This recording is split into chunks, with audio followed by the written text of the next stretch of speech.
Topesi Nzambe merci Nangolo asali biso ya komona na kati na sikoyo. Comme maman Sifa venait de le dire, vous en la santé, kotambola, vous en l'envie, bref, les Angolo tozo pa Nzambe. Pour cette semaine déjà, le dimanche, on a assisté à un accident, il y a moto, on a vu 3 personnes bakoufi sur place. Et hier, encore une mauvaise nouvelle, mais Ezaki vraiment engagé, Ezaki épargné, mais Ezaki na taxi, moto azoya na moto vite, a cogné moto a touti bango, batu bakoufi, ba bloko nyonso to ebeba ba pare-brise mabimaki sain et sauve. Ya on a lobi Nzamba zwa lokumu, soki tozomonana, toza la santé, za sujet à okumisela Nzambe. Amen. Tolobi merci et pas ya maman Hortense. Ezaka plaisir te ya koloba merci et pas maman soka pesi biso parole. Moi je considère que c'est un miroir. C'est un exercice difficile oyo asumetaka biso nango de un au peso sujet te oyo koya koteya yo moko foluka sujet na yo et ça doit se faire sous l'inspiration de l'Esprit de Dieu. Et quand l'Esprit de Dieu te met quelque chose à cœur ou partager, ce n'est pas que tu es parfait, mais parce que l'Esprit de Dieu veut commencer d'abord par toi. Et les exercices, de temps en temps, moi personnellement, il y a corriger belé, il y a des défauts, il y a des erreurs, il y a des insuffisances. Amen. Hein? Et cette opportunité, moi personnellement, merci maman Hortense, parce que comme je te l'avais dit l'autre fois, là où Nautina et Sikana commis avec le Seigneur, c'est une grâce et Amen les mamans. Na 1 Roi 8, Salomon tangazo sa la dédicace à temple à lobby. Tokozwango na 1 Roi 8. En tout cas, na tanga ki texte wana mingi quand bien même mama Sifa tangango ezalaki eza sujet ya maté ya ngai te, mais tellement que na tanga ki mama Sifa lobeli yango, j'aimerais 1 Roi 8 to tangango. Bible lobi na biso to tanga quelques versets, juste une interpellation. Alors le roi Salomon, verset 1, alors le roi Salomon assembla près de lui à Jérusalem les anciens d'Israël et tous les chefs des tribus, les chefs des familles des enfants d'Israël pour transporter de la cité de David, qui est Sion, l'arche de l'alliance de l'Éternel. Tous les hommes d'Israël se réunirent auprès du roi Salomon au mois de Tanim, qui est le 7e mois, pendant la fête. To sauter yango, token à verset 10. Awa ils avant dédicace à temple tango bazoya na arche de l'alliance na 7e mois lokola biso pe toza na 7e mois na début ya 7e mois ya calendrier na biso. Amen. Hein? Na verset 10 à l'obi, au moment où les sacrificateurs sortirent du lieu saint, la nuée remplit la maison de l'Éternel. Les sacrificateurs ne purent pas y rester pour faire le service à cause de la nuée, car la gloire de l'Éternel remplissait la maison de l'Éternel. Amen. Hein? La maison de l'Éternel, c'est effectivement là où nous sommes. Il faut tous avoir la conscience tant que nous avons la présence, nous avons un temple, que nous venons vraiment dans la présence de Dieu et tout peut se passer à n'importe quel moment. Ceux qui ont la conscience, tant que nous avons namite malabiso ezali préparé, c'est alors que les résultats o tokozwa ekozala oyo tozozela pe o nzamba bongisaki pona biso. Na verset 29 alobi, na verset 29 ya chapitre 8 wana Salomon azoloba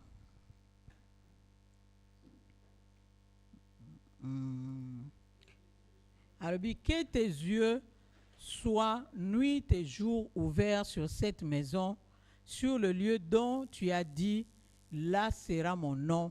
Écoute la prière que ton serviteur fait en ces lieux. Amen. Hein? Ndenge to ye katina siko eza journée na biso ya mardi ya prière, ton dimake kombo ya Nzambe ezali awa. Il est vrai, Emmanuel, Dieu est partout, mais la manifestation ya Nzambe, na kati ya temple, est garantie, est assurée. Ndenge pasteur une fois lobaka ngo na bandaku na biso soko za déjà na lupango eza envoûté oza na mwa ndokino moko na kati ya ndaku tango zo bondela vous sentez le poids ya pesanteur zo entraîner yo vers le bas tango musu bako contaminer bako peso pe pongi o lali o bosani heure ya prière mais ici c'est le cadre approprié o tango Salomon azo sala dédicace à temple à lobi ici sera le nom de l'Éternel et devant la présence de Dieu, c'est en ce moment-là que l'Éternel, dans ce lieu-là, que nous avons déversé la bénédiction. Donc quand nous venons, je voulais juste insister, nous interpeller que quand nous venons dans la maison de Dieu, dans l'église, nous avons intérêt à avec passivité, nous venons pour Dieu. Si on a bien posé question, nani ayeko sambela pona changement et salamana lola kuna ke yeba service à Gabriel ou bien à Michael mikolo azo sepela nangote azana posa mwa modification mo ke salama nani ayeko sambela pona nani ayeko sambela ke nzamba pesa ba ange kimia na lola mikolo yo bazala obéissant donc makambo ezo salamana lola kuna bango bazana bango bien. Le problème c'est nous sur la terre pour Bible le bina biso ke malheur à la terre. Amen, hein? Malheur à la terre. Ce qui veut dire que vivre dans la scène à moyo ti Christ ya kozabiso eza ba problème sur problème. Et nous avons intérêt de nous approcher na présence na ye pour na koya ko luka kimia en entendant ya kozabiso. Et lorsque nous venons dans la présence de Dieu, ayons conscience que nous sommes au bon moment et à la bonne adresse. Amen, hein? Amen les mamans. Donc tous en adresse ya malamu pour na ba oyo to bondela ki déjà pour tondi maete ba prière na biso eza exaucée pour na ba oyo ba ye retard. Croyons que moment ya parole et ko bénir bino et puis nous aurons le temps de prier. Amen. Toko fongo la Bible na biso na Marc 5.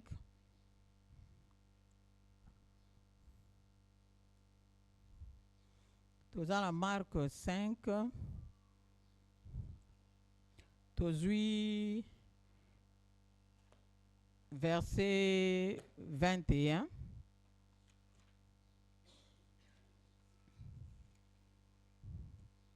Tobandi na verset 21. To kitatina c'est mais je préférerais que tout tangango verset après verset pour tant la vision de que lié tout tanganyo surtout et puis na sa commentaire to procéder ndengwana. Tozui Marc 5 to komi verset 21 et le bina biso boy tobandi lecture na biso.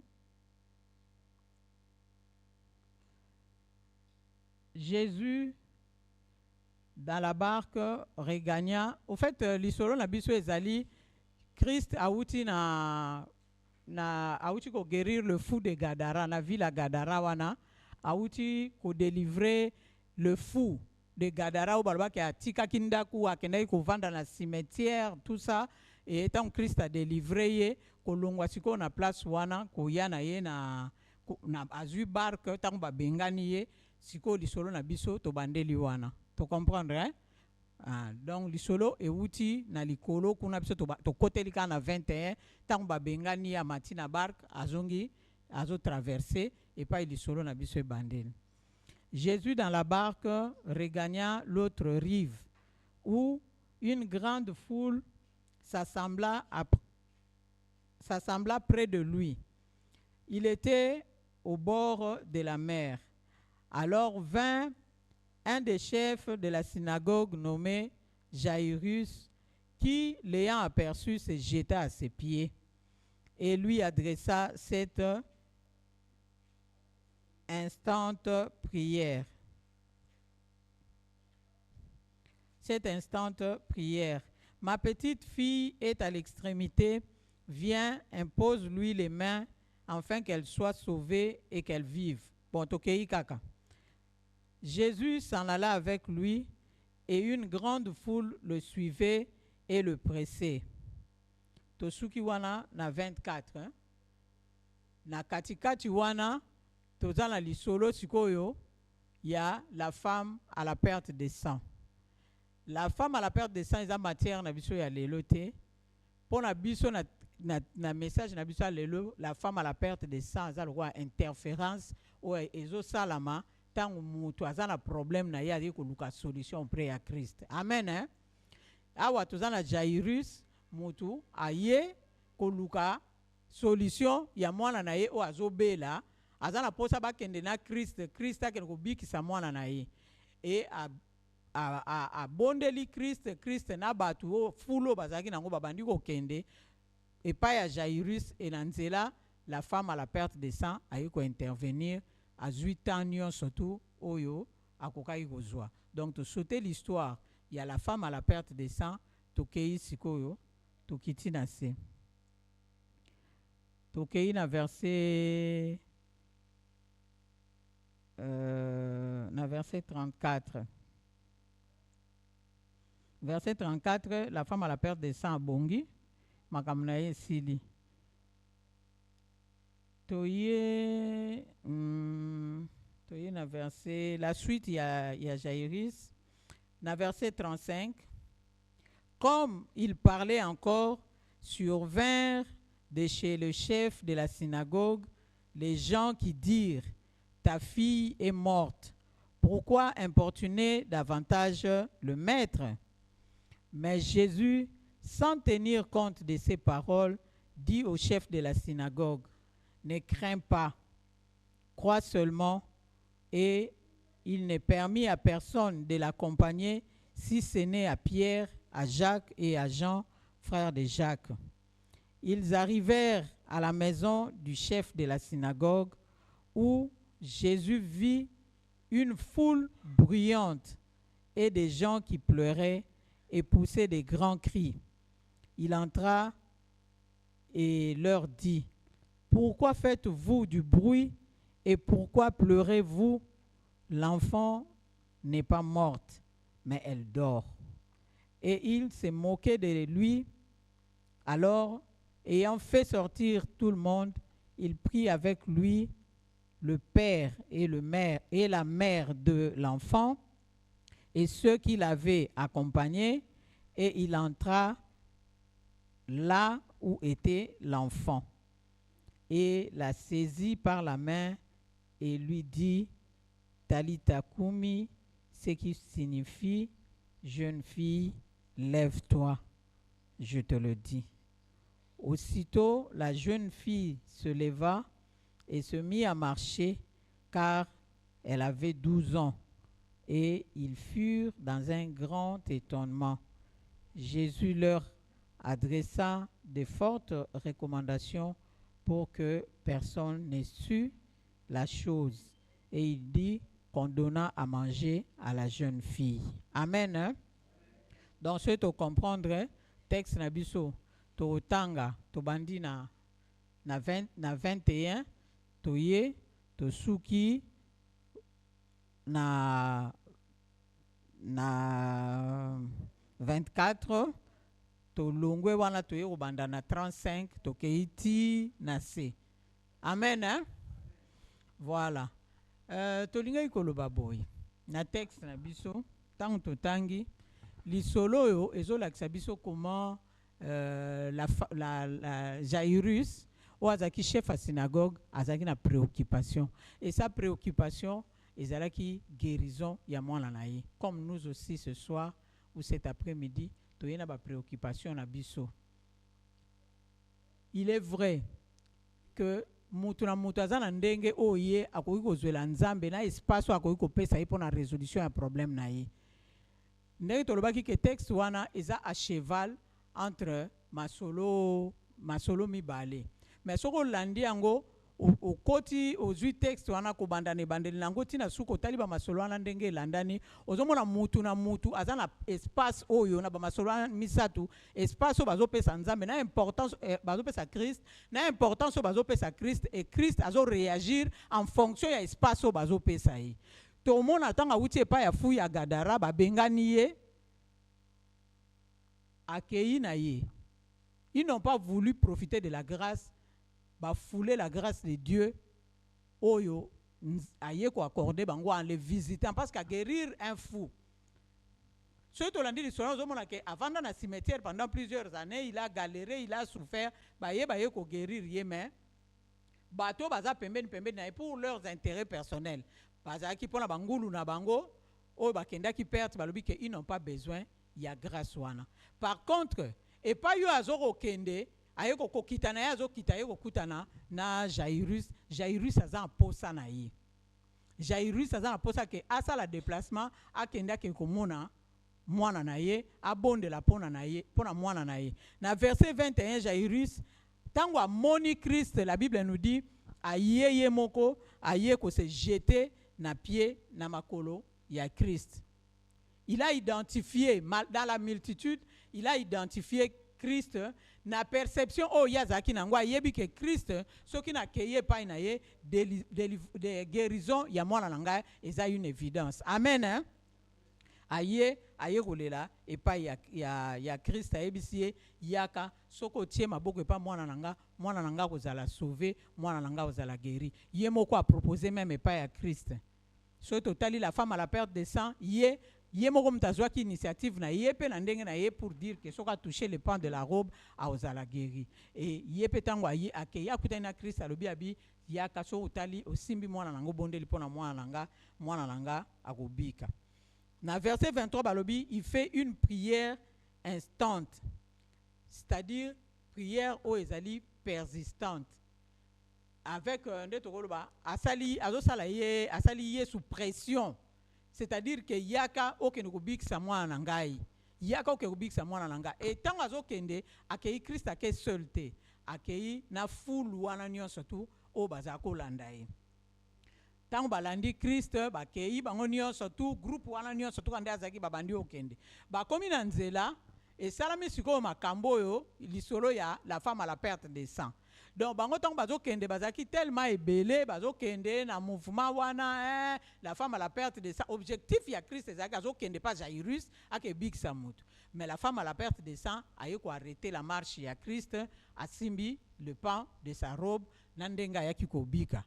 Et la femme wana tango abiki pour la femme wana c'était le moment où il y a eu délivrance na ye. Mais pour la Jairus ezalo quoi la femme à la perte de sang a retardé mission ya Christ. C'est-à-dire quelqu'un qui est vraiment dans un besoin pressant. C'est-à-dire moi nanga zo kufa to kene mbango imposer les mains pas moi nanga ya bika. Mais ba komi na nzela boye Christ a kutani na situation mususu ezaka à peu près neti autre bagaya na texte zotanga ya Lazare. C'est-à-dire bazaki na posa ya Christ mbango ya poa ya ko apporter guérison par Lazare Christ a monanité. Et ndenge moko na Jairus pendant qu'azo de la Christ pas que nous guérir mona na la femme à la perte de sang sali interférence abiki na ye et mbala moko batu baye ko yebisa Jairus que n'importune plus le maître. Tika na yo pour moi na sali nini akufi na ye. Et Christ tant balobi mwana akufi a importuné le maître était na texte wana ba yebisi biso réaction ya Jairus te. Jairus balobi te alobaki nini asalaki nini Christ alobi ka tokende. Mais qu'est-ce que Christ a fait? Christ a réduire équipe na ye. Amen les mamans. Amen les mamans. Christ a réduire équipe, a sélectionné Jean, Jacques, na Pierre. A yebisi foule wana nyoso basa nini batikala. Bakei kaka bango misatu na ye bakei ti na ndaku ya Jairus. Bakomi kuna bakuti batu baolela. Et pendant que batu bazolela, Christ alobi atuni bango pourquoi bozolela? Bango balobi Christ a dit pourquoi bozolela mwano akufite alali pongi. Et bango babandi ko se moquer na Christ. Amen hein? Tango bandi ko se moquer na Christ pourquoi po ya lobi alali alors que bango bayebi ke mwana na kufi. Nous allons remarquer que équipe wana Christ a vu lisusu nde bazaki ebele a réduire rango lisusu. Amen les mamans. A réduire rango lisusu na ebele o bazalaki wana azuika mama ya mwana azuika ka tata ya mwana alobi bango kaka bakota na ndako na bato ye moko ayaki na bango Pierre, Jacques et Jean bango wana bakoti su na Christ na kati ya ndako. Cela a attiré mon attention. Ngalobi face ya ba problème na ba difficulté musu tozalaka nango de fois tozalaka na posa ya multitude ya ba conseiller te tozalaka pe na posa ya une forte assistance te. Amen hein? Amen les mamans. Problème musu ekozala munene yozo kanisa ke pona munene ya problème wana ozana posa ya ba intervention pe ya minene mais pas ya nzambe eza ezaleli ndenge wana te. C'est pas dans sa façon de voir les choses. Nzambe aza capable ya kozwa yo a isoler yo pour parler à ton cœur. Ndenge alobi j'amènerai ton cœur dans le désert pour te parler. Amen hein? Je t'amènerai dans le désert pour parler à ton cœur. Voilà. Donc il y a des situations autant aux autres traverser en go nzamba za na posa a isoler yo a mema motema na yo po solola na yo seul à seul. Binomi balé kaka. Parce que surtout tali na texte wana déjà bato ba ye ko yebisa Jairus basolo banaye ke n'importune pas le maître. N'importune pas le maître moi na se akufi na ye. Et ces gens-là, ceux qui te lobby que tous mis tiennent la place à Jairus à Koroloba, maître merci pour le sacrifice nous soto sali banda to banda ekuna tito komi awa mais moi na sakufi na ye to tika na biso. Pourquoi? Parce que l'accompagnement ya foule ezana option na yango ezali négative. Donc pour na bango histoire de salinini et sili. Il n'y a plus d'autres issues, laisse n'importune pas le maître. Et ceux qui ozali entourés, comme on a toujours l'habitude de dire, na oyo ezali ko influencer négativement, c'est difficile à atteindre l'objectif na yo. Et des fois nzambe yangwana na bomo na biso akoki ko permettre certaines choses, certaines circonstances où ezake tu te sens isolé. Ozo comprendre tena batu msupe o lia kana bango sani o lia kina bango o mela kana bango o salela bango babolam mais o komi na situation moko ezaka ozo traverser temps moko difficile o mona mutu te o ya renvoyer ascenseur. Amen hein? Ozo mona mutu a renvoyer ascenseur te. Le Seigneur veut t'isoler pour parler à ton cœur seul à seul. Azana posa na yobo zabino mbale. Azana posa multitude wana te. Azana posa bate bele wana autour na yo te. Azana posa na yo po solola na yo a solola na motema na yo. Azana posa amema yo dans l'intimité. Et si ko ya ko loba yo ko yoka. Na kata ba bruit ya multitude, soka lobi yo ko yoka te. Et je ne pense même pas que tant Christ aloba ki tant batikala ki bango alobi na mwana wana asimbie na loboko ndenge Bible alobi na biso alobi na ye talita kumi jeune fille lève-toi soki ezalaki ke na makelelo ezalaki wana na yebite parce qu'il est Dieu mais ce calme là a permis même aux morts d'écouter la voix de Dieu. Amen les mamans. Le calme, oh nzamba tia Christ a permis bisika wana ke bazala mukie makelele zalate a forcé te alobi kaka jeune fille lève-toi et la jeune fille s'est levée, il a repris vie. Elle a repris vie. Donc pour dire que ba situation musu tozo traverser, ba difficulté musu tozo connaître, tout ça là une bonne lecture. Est-ce que c'est un désert où nzambe yo memingai kuna polo bela motema nangai? Est-ce que situation où ezoko c'est compliqué, ezoko s'aggraver et pas nzambe situation putréfaction ezalaka nango te. C'est-à-dire que situation ane komi pena nani et comme nzambe impossible ezalaka nango te. Mais plus tozo mona tozo salamaka tozo bondela mais ba situation ezoko c'est compliqué, posons-nous la question Seigneur, qu'est-ce que tu attends de moi?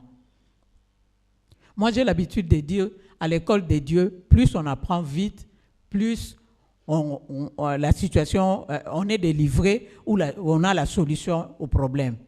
À l'école de Dieu, quand on apprend vite, ce qu'on apprendre vite à l'école de Dieu, c'est-à-dire, la situation, c'est compliqué, tout ça là. otali bomo ina yo otali pena ke ngana nzambe awa to ana biso na problème te nazala ngaka muta masumu lokwa batu nyonso to masumu o Christ akufela na croix makila ya Yesu efuta nyongola ngai mais ngamo kwa na me conscience je ne me reproche de rien mais soko zo mona ke ma situation c'est compliqué tout nana nzambe qu'est-ce que tu veux m'enseigner, qu'est-ce que tu veux m'apprendre, et dans ces cas-là approche-toi davantage de Dieu. Essaye un peu de t'isoler. Pas forcément. C'est vrai que les conseils des autres, ça le rabisso peut bien éclairer rabisso.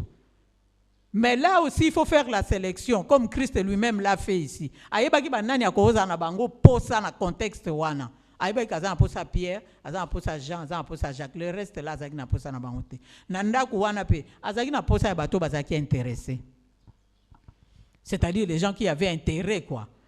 Que moi na bango abika. Aponi tata mwasite aponi makulu tute. Aponi bena tato akufela ki mwana. Parce que bamususu wana déjà si bazo seka na bango Christ ke mwana osekwa na ete. Bon batu de ba yebi ke mwana osekwa na akosekwa te. Est-ce que zala ki posa ya tata ya mwana? Les gens qui t'entourent bako souffrir ndenge yo ko souffrir te bako compatir na yo. Posa na bango bakoza na posa ba monela oza na bolamu oza la bien situation na yo esila libala no ezwa kimia ozwa musala na babando ofuta yo bako sepela na bango nango mais bako posa na bango ekokoma ekozala na limite o des fois volonté na yo ekokende au-delà pona bango esili nango ba lebise kuta esili nango tika mettre tranquille. Est-ce que zaki posa tata mwana? Je ne pense pas. Pour tata mwana jusque là alo belo côté nenga lo baika yaka simba mwana nanga kubika batu ba lobby que tika maître mais il avait intérêt. Maman ici quand tu as intérêt n'abandonne pas. Pour autant que tu n'as pas trouvé satisfaction ba loba ba mata ba kita ba chola ba encourager na ndenge ya lichona simana yo so ke iba seki. Pour autant que tu n'as pas trouvé satisfaction, ne te laisse pas influencer. Papa ya mwana, malgré bazako seka, mais il a tenu. Na mama ya mwana, ba ye ti esika mwana bangazalaki Christ a sali déclaration à l'hôpital Takumi. Jeune fille, lève-toi. Ce soir, nous voulons encourager une maman. Nzambazana posa na yo intimement. Amen. Pour la situation na yo nzamba zana posa na yo vraiment dans l'intimité. Binomi bali. Azana posa solo la na motema na yo. Azana posa pesa yo ba directive. Azana posa pesa yo ba instruction. Tu peux décréter tes moments de prière seul avec Dieu. Tu peux prendre une journée, tu peux prendre 2 jours, tu peux prendre 3 jours. Selon bolingo yo moko za nango na posa na nzambe na yo votre relation. Pour ce soir, nzamba za na posa na yo. Laisse un peu le bruit ya batumsus. C'est vrai, nous pouvons venir communier. Mais nous pouvons venir aussi prier seuls ici à l'église. Nous en avons des témoignages de gens qui sont venus yemoko aye abondeli awa. Azuipe ba résultat yé na réunion ba maman yé ko témoigner mais c'était pas au moment où tozaki bisonios mais asali yango seul toza témoignage ya maman la personne nzusi maintenant en France kuna era belaki nani na ye abelaki cancer elle nous a dit combien de temps elle venait passer dans la présence de Dieu jusqu'à ce que nzamba yaki ko visiter. Par exemple les belé pour ne pas citer les noms. Soko koko ya kubondela awa yango na oloba na lingaki na tanga texte wana na tanga yango mingi na ndako mama sifa bandeli yango 2 fois et j'ai pas voulu dire que mama sifa tangi yango na otanga ngote parce que c'était ça vraiment texte za ko matelanga na mutema. C'est pour dire que Dieu a besoin de nous ici. Amen. Hein?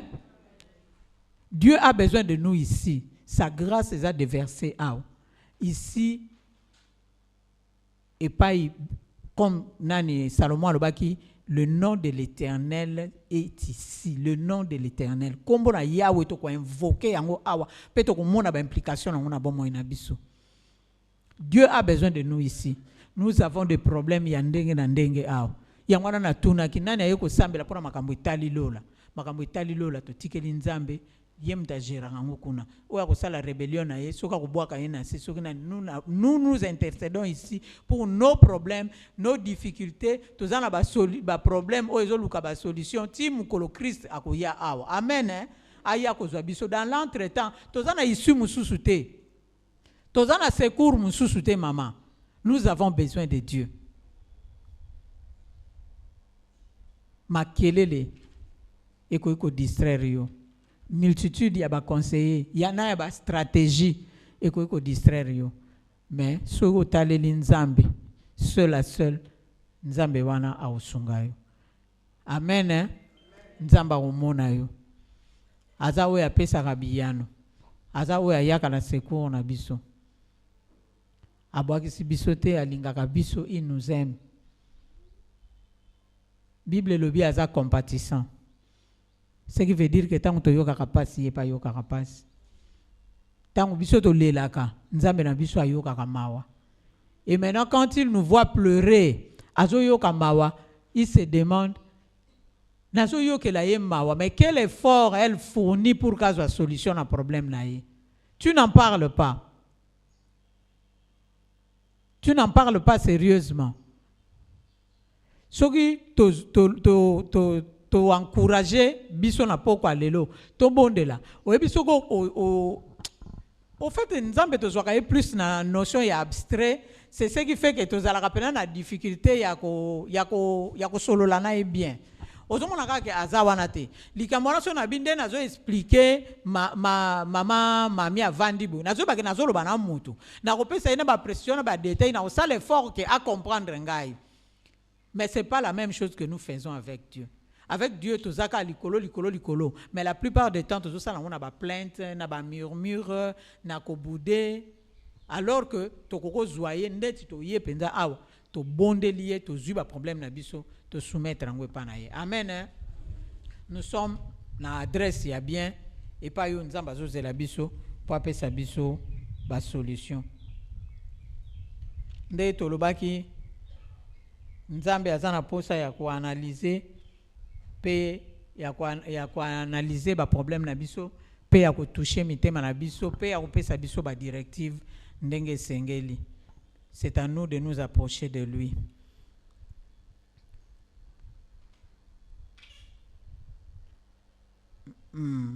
Tokozwa référence il y a Romains 8 1 à 2. Au fait, texte wana to lingi to tangango pourquoi? Parce que batu balobi et pas ya nani ya Jairus que arrête d'importuner le maître moi na sa kufi na ye. Mais pendant que bango bazoloba que maître moi na sa kufi na ye, ça c'est pas la parole de Dieu pour moi na Jairus. Amen hein? Ce que les autres disent ils ont forcément monté au nzambe azoloba pour na biso. Amen les mamans. Pour ta situation, nzambe alobela kiyo déjà nini. O nzambe alobela kiyo. Tondenge to yekati na isiko na poko alelo banda to bandaki programme na biso pour ta situation, nzambe se alobeli yo nini. Okoki loba en toi-même que ngai na situation na ngande na zabe banda na bandi obondela, ça fait 1 année, ça fait 2 ans. Nazo luka nzamba lobini ni ponanga, mais nazo yeba te nzamba lobini ni ponanga. Nazo yeba te mungonga nzambe nazo yokate. Mungonga nzambe dans la Bible. Ce que za na ba situation o ezoko c'est compliqué, ozoko mimona ke ozoko ka ko t'en sortir te. Yangwana na lobaki Romains 8:1. Bible lobi si les fils vous affranchit, il n'y a plus de condamnation pour ceux qui sont en Christ Jésus. Ce qui n'a bitumba na ozomona ba situation eza compliqué. Que eza ba mauvais sort. Eza oyo batu balobaki yango mtezo sala ke yo zo baluka ka bisika moko zo bundana. Soko zo lotaka bandoto mabe yo bazo landaka yo butu nyonso tu bazo landaka yo. Soko zo lotaka ozomona ka biloko ya ba réclamation, tu veux avancer, ozongi lisu na case de départ, tu veux avancer, ozongi na case de départ. Tu te demandes Seigneur, qu'est-ce que tu dis pour moi? Qu'est-ce que tu dis pour ma situation? Moi je dis que ce qui pensa o yamba Yesu opesa ye place na motema na yo. Moi je te prête la parole de Dieu ce soir. Si la Bible nous dit il n'y a plus de condamnation pour ceux qui sont en Christ. Je ne sais pas si le Fils vous a franchi, vous êtes réellement libre, mais monte. Je crois que c'est ça la parole de Dieu pour toi. Amen, maman. Tu es libre. Yesu soka kangoli ozui bonsomi ya solo yangwana liloba nzambe, accroche-toi à ça. C'est ce que Dieu veut pour toi. À ta situation c'est compliqué, à ta ozomona que ça ne marche pas.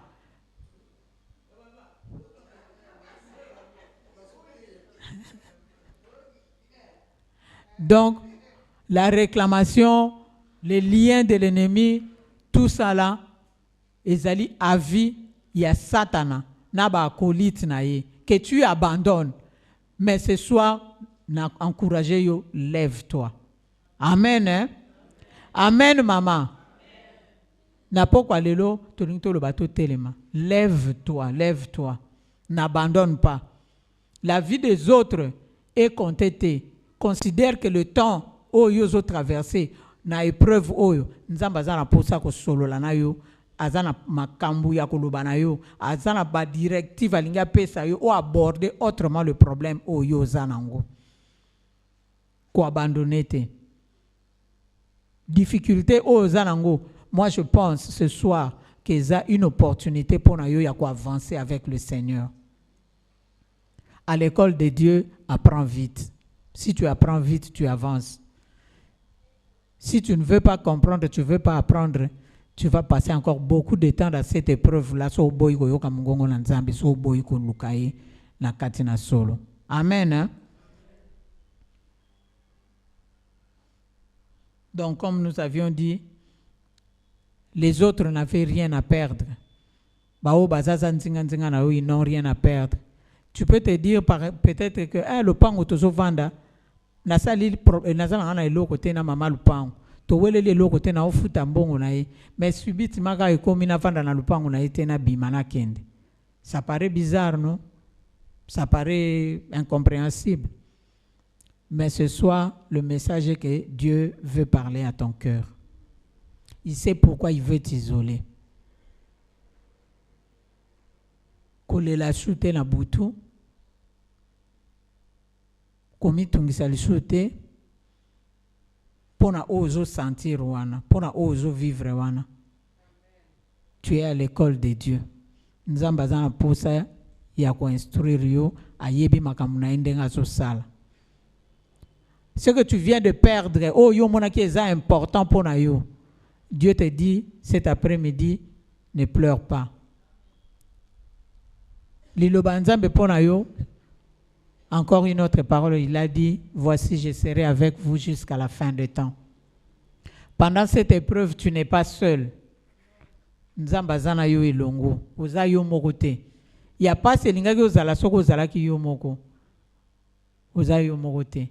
Christ, avant de ressusciter la jeune fille, balobi asimbi na loboko. Et j'aimerais garantir à quelqu'un ce soir que le boko na nzambe ndemu te simbi yo. Ozayo moko tozana nzambe loboko nzambe mtesimbi yo. Et loboko nzambe esimbi yo, nzambe wana za oyo asa capable ya kopesa mitindo. Ndenga lobaki talita kumi, jeune fille, lève-toi.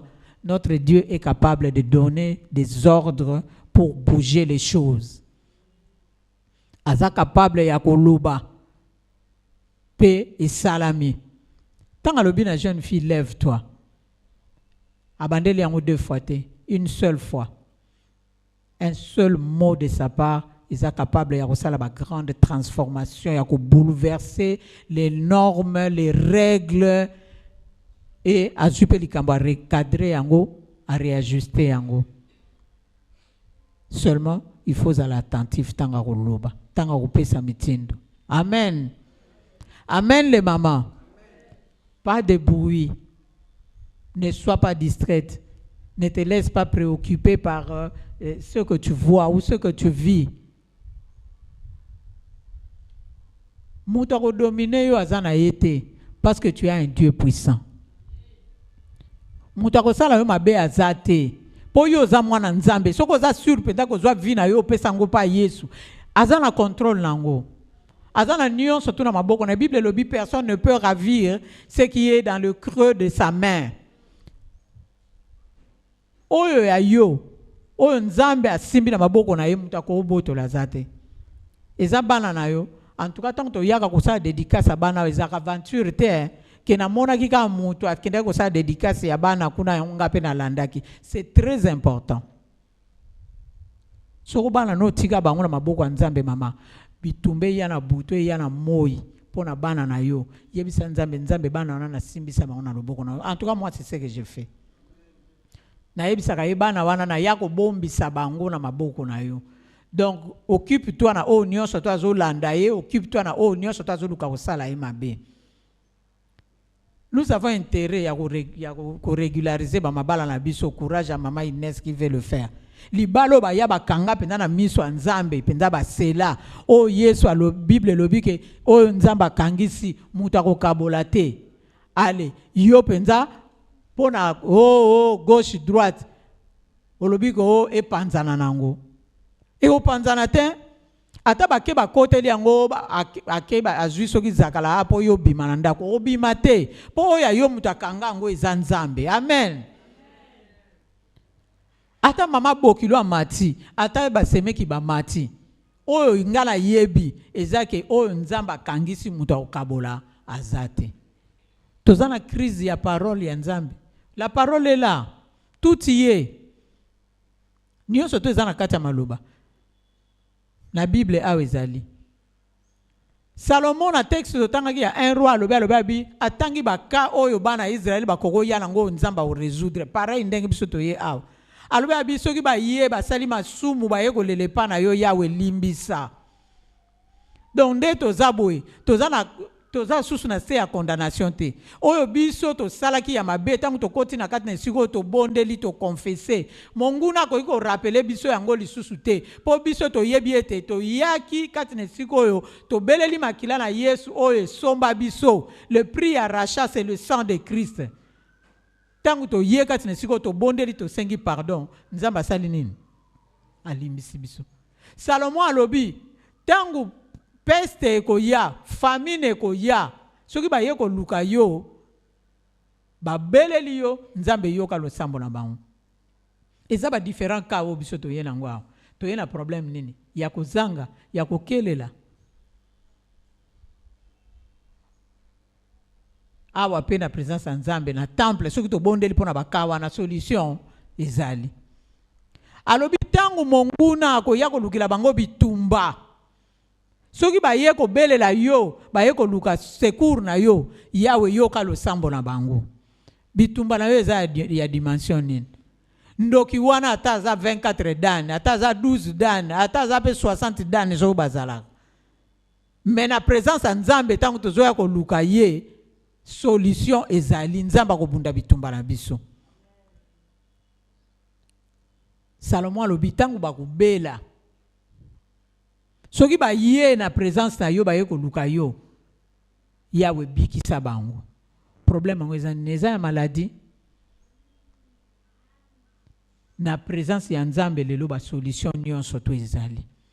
Catégorie nyonso. Alobi tangu mbule ko beta te. Eke lola eko kangama. Soki ba ye pa na yo ko luka yo Yesu Yawe yo ka lo sambo na bango. Nini eza ya kangama pona yo? Poto za bisiko ba pesi biso fait vert autorisation. Que ceux qui to beleli même o ezalaki ya ko kangama eko fungwama. To za penda bisika ngo wana bisika ngo ezande awa. Eza la maladie solution ko zoma ba porta ko kangama eko fungwama babi tumbo ba eko lukela biso o tozo ko bunda te yawa ko telema ko bundela biso poko yoka lo sambo la biso ayoka kaka teka yoka croiser les bras quand il entend il agit et il a dit dans sa parole j'agirai qui s'y opposera. Toza na bonne adresse soko so zwa ki occasion ya ko bondela pona problème na yo yeba ke esiko saleli yango esika malamu. Esiko bondeleli, esiko yaki, nzambe wana zali, yemoko mtalobaki to ya, soki to bondeli, akoyoka lo sambo na biso. E akosala. Amen le mama. nde tolobi asimbi mwana mwasi na loboko alobi na ye lève-toi. Oyo tozala ngo posa ya motuya, c'est la présence de Dieu. Yesu soka komi esika nyonso to echangeaka. Zala na posa ya accompagnement ya Christ. Le papa là n'a pas paniqué. Akorai ko paniquer pe atika lotika Christ abi bon o na landi na moni alo bana mwasi oyo e comme lisuma kama milai qui m'a touché tout ça là ngakuna situation nga ezo pressé. Mama, situation na ate komi ko tia motema moto te. Ato zo mona ke situation ngonde ezo kende lezo koma grave. Kuto ko sala erreur ke otika liko tika Christ na simayo ke. Le mieux à faire, c'est d'attendre. Amen. Hein? Amen les mamans. Le mieux à faire, c'est d'attendre. Zela kaka Yesu wana. Ndenga zo zelisa yo wana. Solo na yeka bien comme il veut parler à ton cœur. Souka langwa kopesa yo solution. Ce qui importe, c'est la présence de Dieu. Kotika Yesu na nzela te. Oki mambango lobi alokwa sa kufi na kei. So okei okendende ko lela. Oya sa kufi. Mais soko zeli, tango ko kende na Christ longo, oko récupérer, oyo batune soto ba mona ki o perdre. Na mbango tozo kende na ngona situation tozo traverser. Na mbango wana, nous allons juste dans na libulu et nous allons juste pour aller pleurer. Mais ceux qui te suivent patience, que nzamba sidi sa musala na yo alinga sala na biso. Soki to zeli tango tozo kende na ye longo to ezala pona to récupérer oyo mokili emoni ke biso to perdre. Même ce qui est déjà constaté, nzamba za capable de changer comme nous l'avons dit. Et ko mona na penze mona ni ke awa e osimba lango lisuste awa esali nango boy. Écoutons Dieu, ayons la révélation. Tout le monde a ndenge nzambe. Et pour le monde a ndenge nzambe, nous avons besoin de l'Esprit de Dieu. Nous avons besoin de Molimo Santo. Molimo Santo ndem dako sunga biso to monde ndenge nzamba lingi to monela. Mama uzomona ndenge moko na nzambe ndenge nzamba lingi monela, ndenge nzamba zo monela ndenge pe yo zo monela. Ou bien nzamba zo monela makambo ndenge msu yo po zo monela ndenge msusu. Tokota na vision ya nzambe, tokota na perception ya nzambe. C'est difficile, hein? C'est difficile. Je sais que ton problème est grand, ton problème est costaud. C'est pas aussi simple que ndenge ngala ko comprendre ou bien yo ko comprendre. Eza kilo. Et d'ailleurs, je t'encourage comme Eza kilo. Alors, venez à moi, vous tous qui êtes fatigués et chargés, je vous donnerai du repos. Eza yo déjà kilo, maman, eza yo kilo. Na pourquoi lelo, oza na bonne adresse. Ngala ndima ke nzamba lo ba pamba te. Nzambe so azolo ba biso makambo. Vous remarquerez que je suis vraiment trop sérieuse lelo. Donc je sais que nzamba azan posa azan ba solution awa. Ngala mama sifa to se concerter te to yokanite mama sifa tangi texte on a plusieurs fois. Ngala tangi texte on a plusieurs fois.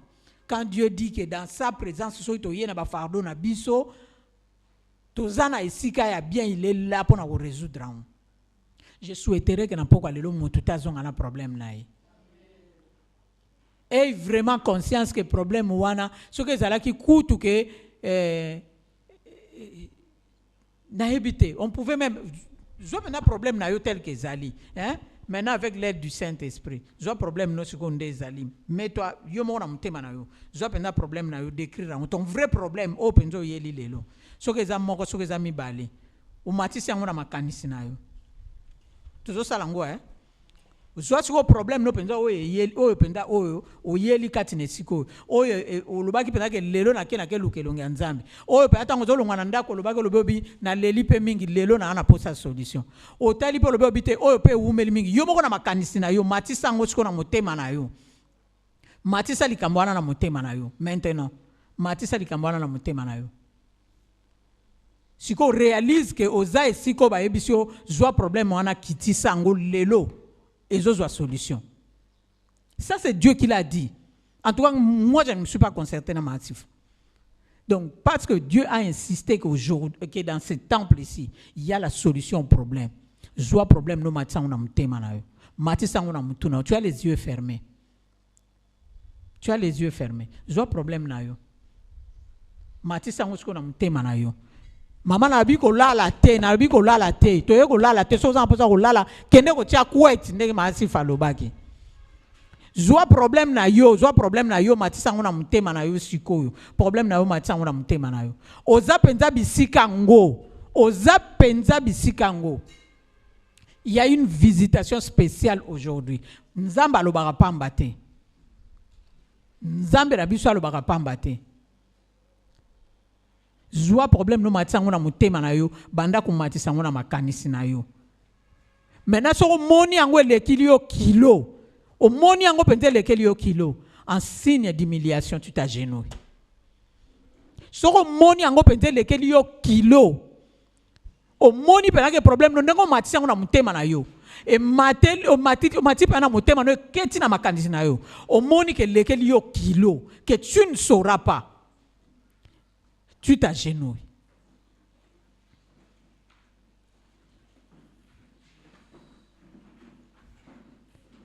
Ndengo zoko s'agenouiller wana. Ton ndengo zo vanda na se wana. Ozo zo a problème wana. Maintenant tu ouvres ta bouche. Parle avec ton cœur. Parle avec ton cœur. Parle vraiment avec ton cœur.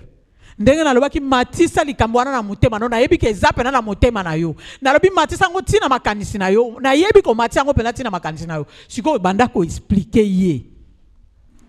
Seul à seul, binomi balé. N'écris pas, n'écris pas. N'écris pas, il est là. N'écris pas, il est là. Il t'écoute. Il t'écoute et il va te parler même dans le silence.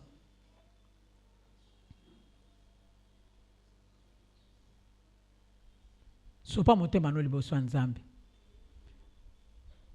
Sopa monte mano liboso nzambe yebisa ye. Yebisa ye problème na yo wana. Oye matina motema na yo. Oyo penzo yela ki awa. Ozana bonne adresse. Ozana bonne adresse. Il est là, il est là, il est là, il est là. Azako zelabiso. Azalaki déjà ko zelabiso pour la mukolo lelo. Azali awa, aza awa. Azalaki o zelabiso. Et pas nzambe azar ezalakate. Et pas nzambe ba coïncidence ezalakate. S'il a insisté sur cette parole, que dans ce saint temple, azala ba solution ya ba catégorie ya ba problème nyonso to biso to zanango o to yena una poko alelo ko lukela ye. Eza problème nini? Un problème affectif, eza problème nini? Problème ya mbongo, eza problème nini? Ba porte kangami, eza problème nini? Eza problème ya bana, eza problème nini?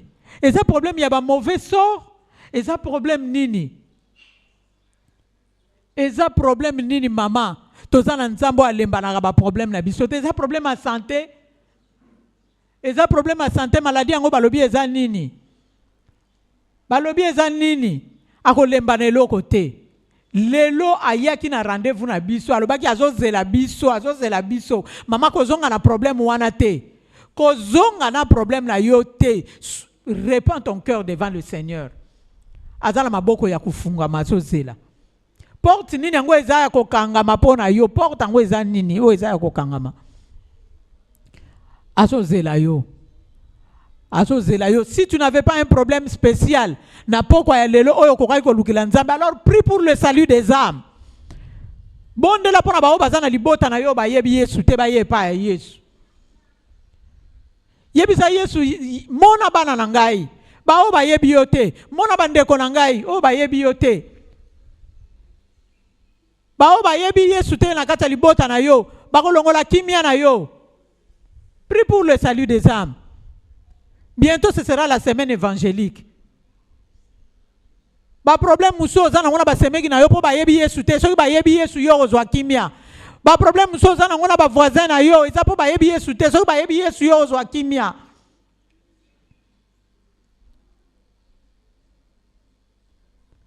Problème na yo eza nini?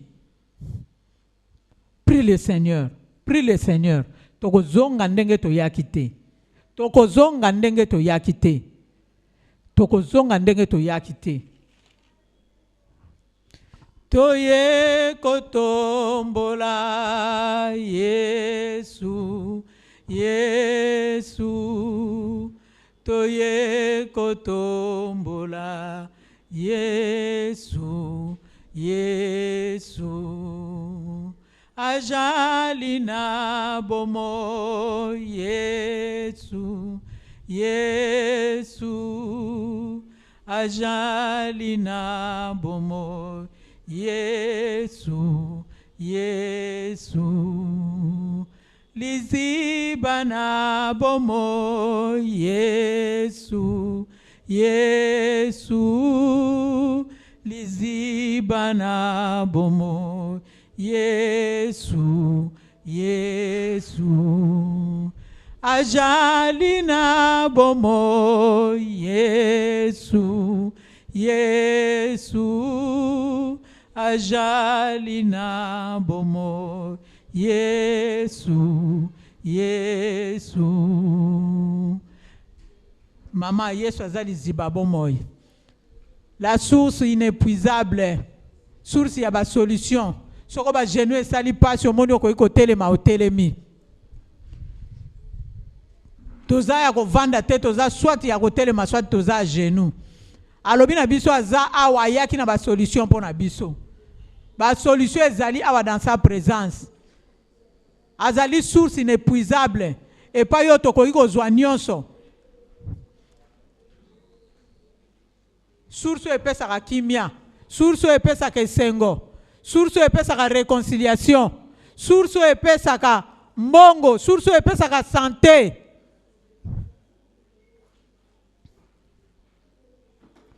Aza oya monaka mitema na biso même dans la profondeur.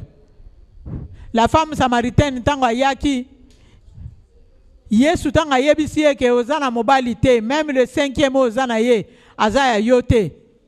Moi si wana kamwe.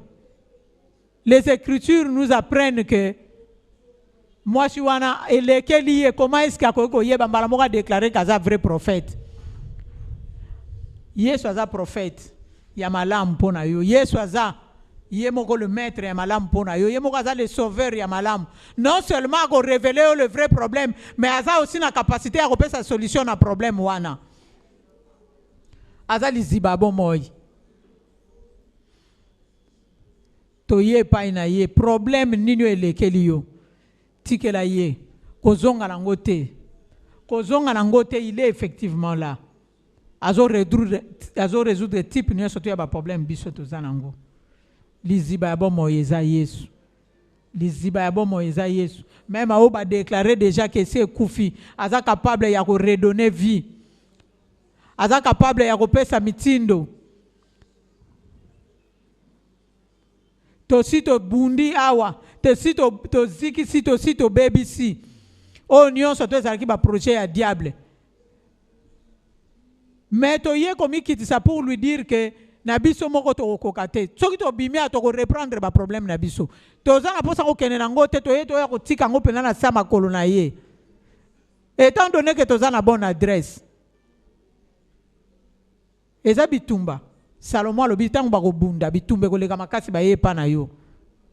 Yo bunda bitumba wana. Eza malade. Tango ba ko ya ko lela pona maladie. Yo bunda bitumba wana. Eza nini? Banguna ba ko ya ko bundisa bango. Eza nini? Lole ko funga mambule ko beta te. Na bo moino eloko nini ozomona porte nini eza o kangama. Ba bénédiction. Eza ko kangama ozo zelo zo zuate. Ozo zelo zo zuate yebisa Yesu. Ne crie pas, ne crie pas. Loba na ye penza po yo mtozo yeba. O yebi problème na yo. Po so to lobi bando ko crier a makanisino ko tambole ko zongela na fufo tika ina ndako. Tikala awa yo moko kaka loba pena na mungongo ase na mungongo ase ndenge to lobi. Dieu peut isoler certaines personnes. Dieu peut t'éloigner de certains avantages juste pour parler à ton cœur. Ako ko éloigner yo na oyo sa ko mona malam pour parler à ton cœur. Lobela ye, répands ton cœur. Azawana yo ko zwa fardeau na yo. aye kozwa fardeau na yo eza nini eza maladie eza nini porte yango nini eza ya kokangama oyo se oforce mais ozomona ke eloko ezochange te porte yango eza nini bayebisi Jairus n'importune pas le maître mwana sa kufi na ye mais na poko lelo toye koloba Yesu aza na liloba mosusu oyo ya bongisi oyo kopesa kimia na motema na yo aza na liloba oyo kopesa yo kimia aza na liloba oyo kopangusa ma ya misu na yo aye na liloba ya espoir mpo na yo na poko lelo ne crois pas à ce que tes yeux voient misu no ezolakisa nini ezolakisa ke se sili le désespoir total Yesu aye na liloba ya sur ya poko lelo yebisa siko Yesu apesa mitindo yo si opesaki mitindo tobondelaki na mama sifa awa si topesaki mitindo ya kokausa tokausaki ya kotumba totumbaki mais cette fois-ci laisse la place à Dieu que ye moko apesa mitindo pour que les choses redeviennent normales.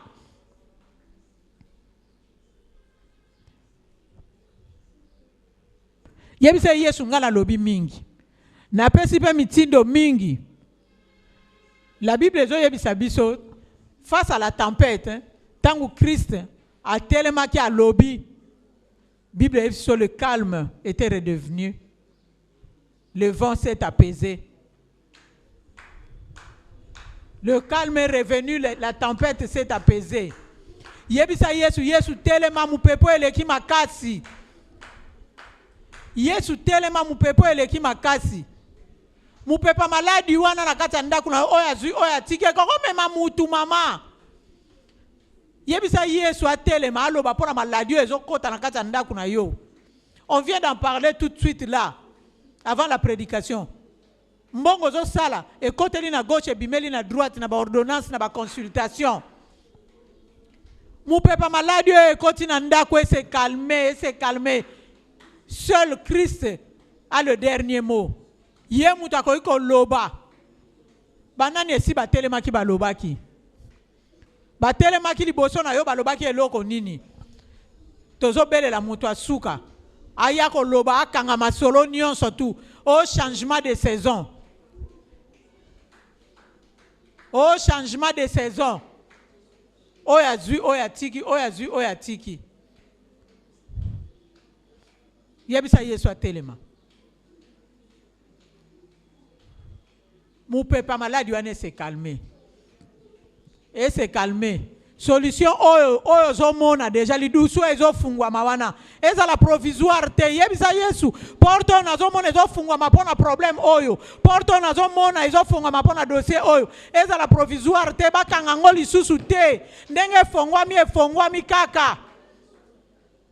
Ndenge fongwami mutu akanga ngoli susu te. Porto ndenge fongwama libela. Porte ya bénédiction efongwama libela. Nani akoiko contester o Yesu alobi? Nani akoiko contester o Yesu alobi? Nzambe na yo atelemi na poko alelo. Alobi ke maladi est arrêté. Nani akoya lisuko contester yango? Alobi azongisi kimia na motema na yo na ndaku na yo. Nani akoya contester yango? Nani ako contester yango? Yawe soka ya alobi na poka lelo azongiseli yo yo bungisaki. Nani ako contester yango? Alobi j'agirai qui s'y opposera. Alobi yem mtu ako agir et personne d'autre ne pourra s'opposer. Yebisa y agit. Agis Jésus. Agis oh bandaki Yesu komisa ngo kino na suka. Oyo bandaki na mona ngo kino na suka. Nazo esengo. Nazo akimia. Oyo bandaki Yesu, oyo bandi e germé, oyo bandi e porté ba e koti sa ba racine bota ba racine za la fermi. Oyo bandi Yesu. Et comme tina niveau à porter ba fruit oyo monguna yaka pona ko kausa ba épreuve eyaka pona ko sécher moi espoir oyo ebandi obota na motema na yo boya yango na kombo na Yesu. Ba difficulté ya vie oyo koya ko renvoyer yo lisusu dans le désespoir esimba yo te. La bonne parole tango eyaka soki ekuti la bonne terre nde ekoporte ba fruit. Christ azoloba ke bonne parole soki eye tango tozobima kaka awa otali lisusu l'environnement otali lisusu misu no emoni lisusu mbala moko obangi lisusu. C'est cette peur yango mutu ezoko empêcher yo komona loboko ya Nzambe. Yebisa Yesu ba difficulté oyo kimisaka kondima na ngai oyo ezongiselaka ngai lisu na kati ya pasi nabondeli yo belela molimo mosantu comme Marie alobaki tango bazoyebisa ye ka kozwa zemi mpe akobota. Marie alobi comment cela se fera-t-il? Comment cela se fera-t-il? Osana ba questionnement ozomituna comment cela se fera-t-il? L'ange a dit à Marie, le Saint-Esprit viendra sur toi et la puissance de Dieu te couvrira de son ombre. Na ba question yozotuna comment cela se fera-t-il? Nzambe yemoko la puissance de Dieu sera manifeste. Dieu lui-même sera là pour décanter la situation. Yebisa Nzambe nazana posa molimo mosantu. Nazana posa molimo mosantu azala manifeste na situation oyo. Molimo mosantu azala manifeste comme tu as dit à Marie que la puissance de Dieu ne muteko sala le reste. J'ai besoin de l'esprit de Dieu. Nazana posa molimo mosantu. Nazana posa molimo mosantu affermi ma foi. Molimo mosantu longola ba doute nyonso tu. Molimo mosantu agit. Nazana posa na yo. Nazana posa na yo. Comment cela se fera-t-il? Maman etali yo te na poko na lelo. Cela dépend de Dieu. C'est Dieu qui va s'en occuper. C'est Dieu qui fera le reste. C'est Dieu qui fera le reste. Toi, soumets seulement ton problème à Dieu. Soumets seulement ton problème à Dieu. Dieu fera le reste. Dieu fera le reste. Il est compatissant. Il est compatissant. Ne pense pas que tango yo lelaka. Papa na yo. Yesu o alobika komisa yo mwana na ye. Asali yo ngolo okoma mwana na ye. Papa nini ngo ko sepela mona ka mwana na ye ko lelaka na butu ko lelaka na moyi. Yango alobi na yo ke lelo ye awa ya za na posa problème ezo lelisa yo. C'est de ça qu'il a besoin. Azo sepela te ko mona yo ko lela. Azo sepela te ko mona yo ko mitungisa. Azana posa na ngolelo. Azana posa etikala awa. Yesu azaliawa. Azalia. Yesu azaliawa. Azaliawa. Azaliawa.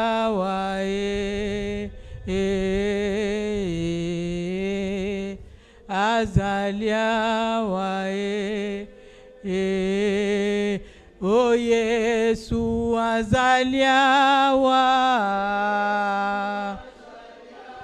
o Yesu azalia wae zalia wae azalia wae azalia wae o belela koyoka o belela koyoka koyoka akoyoka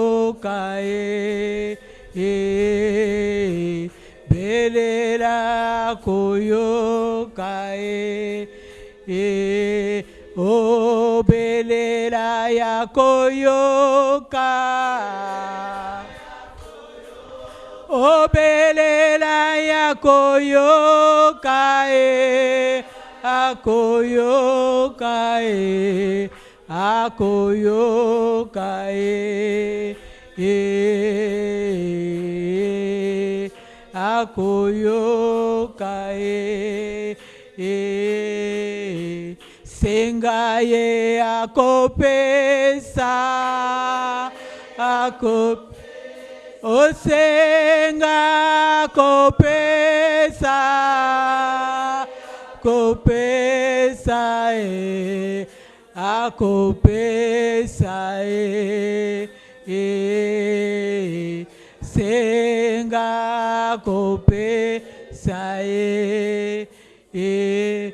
osenga kopesa, osenga ya kopesa e, oh Yesu akopesa e, akopesa e, oloba koyoka, oloba koyoka e, oh Yesu akoyoka e,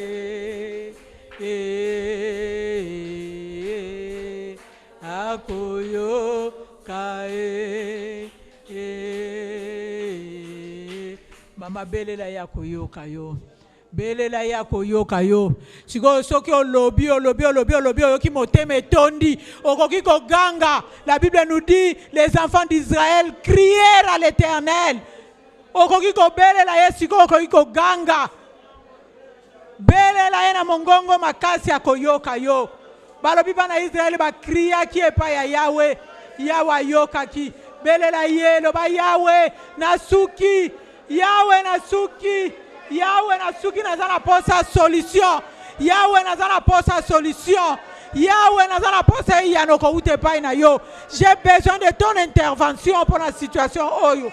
Nazana posa ya intervention na yo na situation oyo. Yesu yaka olobi epai nga nasuki yo bandi.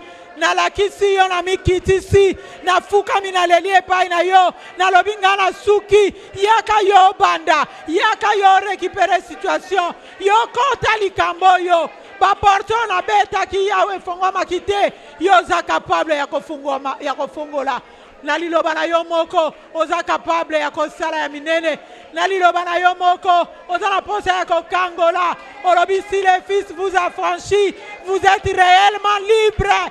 Nazo vivre liberté, nazo vivre cloisonné, nazo vivre liberté, nazo na posa ya expérimenter cette liberté dans tous les domaines ya bomo inanga. Je veux expérimenter cette liberté, Jésus. Yahweh mondelo batiaki na keina zongi, je ne sais avancer. Yesu na pokwa lelo na lobi na lingi na dépasser ba limite etiamaki, mindelo etiamaki. Yesu, je vais aller au-delà, je vais aller au-delà. Yesu, je vais aller au-delà. Nelina kende koleka o miso nangezo mona, koleka o ngana zo zela, yosa capable ya kopesa ngai odele o ngana zo zela Yesu. Oza capable ya kosala odele o mutema nangezo zela, oza capable ya kosala odele o maloba nangai lobi liboso a présence na yo. Tu es capable d'aller au-delà, Jésus. Tu es capable d'aller au-delà, de faire mieux que ce que moi je t'ai demandé, de faire mieux que ce que ngana sengi yo, d'agir au-delà ya oyo ngana tiaki comme stratégie. Alléluia, alléluia. Jairus alobaki, Christ vient, impose les mains sur ma fille et elle sera sauvée. Christ t'envoyé a imposé les mains, a simbi na loboko, alobi lève-toi. yebisa Yesu Yesu o nyonso tu yanga ezalaki ya kolala elamuka o nyonso tu yanga ezalaki ya kokufa et reprendre vie ce soir o nyonso tu yanga ezalaki ya kokufa et reprendre vie et reprendre vie et reprendre vie et reprendre vie et reprendre vie na kombo na Yesu na kombo na Yesu na kombo na Yesu na kombo na Yesu Yawe longola pembeni na ngai zinga na ngai ba obstacle nyonso oezo empêcher ngala expérimenter gloire na yo longola ezala biloko ezala batu o bazo créer environnement désagréable Yawe longwa pembeni na ngai longola pembeni na ngai zinga na ngai longola zinga na ngai longola bango longola yango o nyonso tezo empêcher ngai komona gloire na yo o nyonso tezo empêcher ngai komona gloire na yo Christ a sélectionné a su la mère de l'enfant a su le père de l'enfant a su ses 3 disciples les autres dehors il a créé l'environnement propice pour opérer les miracles yebisa Yesu Seigneur crée un environnement favorable pour moi crée un environnement favorable pour moi pona mona bolamu na yo pona expérimenter gloire na yo pona expérimenter gloire na yo crée un environnement favorable o nyonso tu ya mabe pembeni na ngai Yawe elongwa bandoki o bazala ndaku na ngai Yawe bakende bango moko bimisa bango éloigner bango Yesu crée un environnement favorable pour moi crée un environnement favorable pour moi pona mona loboko na yo pona mona loboko na yo pona mona loboko na yo pona mona loboko na yo crée un environnement favorable crée un environnement favorable crée un environnement favorable pona bana na ngai pona mobali na ngai na esika ya mosala Yawe crée un environnement favorable pona épanouissement na ngai pona expérimenter loboko na yo pona expérimenter loboko na yo pona expérimenter loboko na yo alléluia alléluia alléluia Seigneur merci pour la présence na yo merci pour la présence na yo ozanzambe na bomoy ozanzambe na bomoy ozanzambe salaka ozanzambe kangolaka ozanzambe sikolaka olongwai na biso na bandako na biso pamba te omemaki biso pamba te Yesu oyaki pozala makambo kosala na biso ozala makambo kosala na biso na pokwa na lelo Yesu tala biso yo toye Yawe kokisa bilaka na yo kokisa olobaki so toye na présence na yo ba maladi na biso ekozwa guérison Yesu na bana na tiki na ndako bao na tiki bazana ba fièvre bao bakendaki consultation Yesu s'occuper na bango bao baza hospitalisé Yesu s'occuper na bango Yesu s'occuper na bango olobaki so kilole kangami okofungola Yawe fungola Yawe mimonisa Yawe mimonisa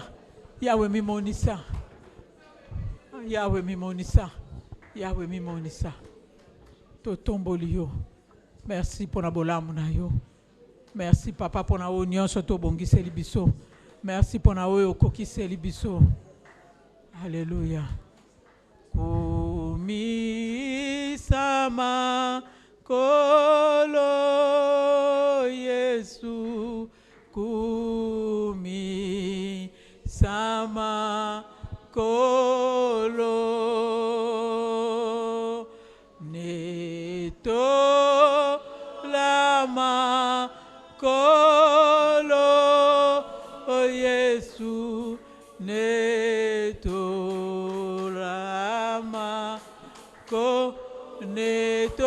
lama kolo Yesu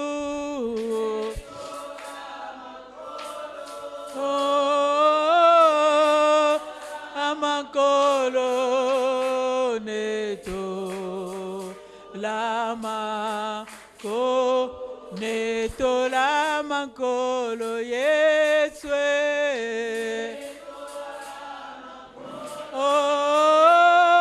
neto lama kolo neto lama kumisa makolo Yesu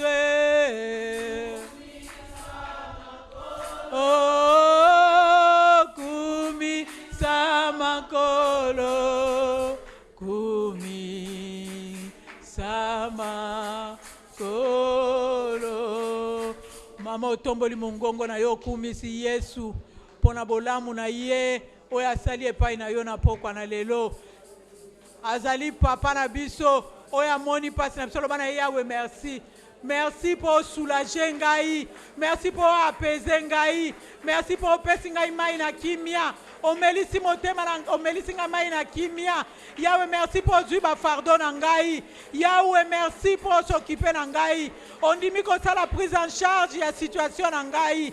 On dit ko mettre un terme na kolela na ngai. Pesa ye merci. Merci pour ya zamalam. Merci pour Yako Kisaka, Alakaka Pambate, Akosakate, c'est un Dieu fidèle. Oh, Sokala qui a Salaka, oh, Alobiete, oh, Bayake Painaye, leur visage est rayonnant de joie et leur visage ne se couvrira jamais de honte. Yabisa Yahweh, merci pour épargner la Soni, pour épargner la Soni, oh, consoler Moté Malangai, oh, consoler Moté Malangai. Oh, consoler mon malangai. Merci pour la fidélité na yo. Merci pour la fidélité na yo. Merci pour la fidélité na yo. Merci Jésus. Merci Jésus. Matondo na yo kolo pona bola muna yo ofungoli biku Keboyo Opesi bisonjela Yako Kotana ema na yo Kosimba mote Mama tobandeli yango lisusu matondo Matondo na Toyakina ema na ye dans son saint temple. Et après si biso accès na présence na ye et te toloba pe ya yoka o fongoli bikuke boyo afongola ki bikuke na ye pona biso na pokwa na lelo après si biso nzela ya ko ya na présence na ye mana yo Kosimbamo osimba ki motema ya Yawe na pokwa na lelo nani ye azalo kolayo nani akosu shindere baba ya seke roko ya baba skoria ikoroma ya kante ya baba ya seke shindere baba ya kante riko shindere baba ya seke Ikoromana barikante roko ya babara skoria shindere baba seke hallelujah hallelujah oh nani azalo kolayo nani kosungalo hallelujah hallelujah Mosungi malamu, mosungi malamu, mosungi malamu, mosungi malamu. Totato limonene na yo, totato limonene na yo, totato limonene na yo, totato limonene na yo. Mosungi malamu. Seko na seko kumama. Alléluia. Oh nani. Mosusu lokola yo azate. Oya koko zwa ba fardo na biso. Oya koko zwa ba fardo na biso. Oya mikumba na biso ko mema sans contrepartie. Sans contrepartie. Osengi biso mbongo te. Osengi biso eloko te Yesu. Ondimi ko zwa mikumba na biso na pokwa na lelo. Ondimi ko zwa mikumba na biso na pokwa na lelo. Yesu tombama. Yesu tombama. Seko na seko kumama. Seko na seko kumama. Seko na seko kumama. Hallelujah. Hallelujah. Hallelujah. Seko na seko kumama Yawe. Oh kumama Yawe. Pona bolamu na yo. Pona bolamu na yo. Pona bolamu na yo. Ozela ki biso na présence na yo na pokwa lelo. Merci pour zui mikumba na biso. Merci pour zui kolela na biso. Merci pour zui ba problème na biso. Merci Yesu pour l'attention particulière sur nous. Yesu merci. Merci au fongole la kibiso ekuke. Au fongole la kibiso ekuke. Au fongole la kibiso ekuke. Au fongole la kibiso ekuke. Ozumi kumba la biso. Ozumi kumba la biso. ozwikolela na biso opangusima miso na biso opesi biso biyano odele oyo biso tozelaki odele oyo biso tosengaki Yesu tolobi merci Yesu tolobi merci Yesu tolobi merci zwa nkembo zwa nkembo zwa nkembo zwa nkembo zwa nkembo zwa nkembo shindere baba babara ya seke roko ya babara skori ya kantara mara shindere bari seke hallelujah hallelujah hallelujah hallelujah hallelujah hallelujah hallelujah